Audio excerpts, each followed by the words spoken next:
মধ্যপ্রাচ্যে আবারও তীব্র উত্তেজনার তৈরি হয়েছে। আন্তর্জাতিক সংবাদ মাধ্যম আল জাজিরা এর সাম্প্রতিক রিপোর্ট অনুযায়ী ইরান এবং ইসরায়েলের মধ্যে সংঘাত নতুন মাত্রা পেয়েছে। সাম্প্রতিক সময়ে ইরান থেকে ইসরায়েলের দিকে একাধিক মিসাইল ও ড্রোন হামলার খবর সামনে এসেছে।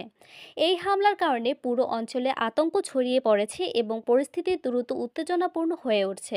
রিপোর্ট অনুযায়ী রাতের দিকে হঠাৎ করে ইসরায়েলের বিভিন্ন শহরে সতর্কতামূলক সাইরেন বাজতে শুরু করে। সাধারণত আকাশপথে মিসাইল বা ড্রোন হামলার সম্ভাবনা দেখা দিলে এই সাইরেন বাজানো হয়। সাইরেন শোনার সঙ্গে সঙ্গে মানুষ দ্রুত বাংকার ও নিরাপদ আশ্রয়কেন্দ্রের দিকে ছুটে যায়। খবর অনুযায়ী ইরান কয়েক দফায় মিসাইল ছুড়েছে। ইসরায়েলের আকাশ প্রতিরক্ষা ব্যবস্থা অনেক মিসাইল আকাশেই ধ্বংস করার চেষ্টা করেছে, তবে কিছু মিসাইল প্রতিরক্ষা ভেদ করে বিভিন্ন এলাকায় আঘাত হানে। মধ্য ইসরায়েলের একটি এলাকায় বড় ধরনের বিস্ফোরণের খবর পাওয়া গেছে। বিস্ফোরণের পরপরই জরুরি সেবা ও উদ্ধারকারী দল ঘটনাস্থলে পৌঁছে যায়। প্রাথমিকভাবে জানা গেছে এই হামলায় অন্তত একজন নিহত হয়েছে এবং কয়েকজন আহত হয়েছে। ইসরায়েলের সামরিক বাহিনী দাবি করেছে কিছু মিসাইলের ক্লাস্টার ধরনের বিস্ফোরক থাকতে পারে।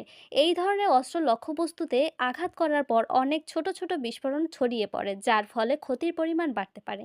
এদিকে এই সংখ্যা শুধু ইসরায়েলের মধ্যেই সীমাবদ্ধ নেই বলে আশঙ্কা করা হচ্ছে।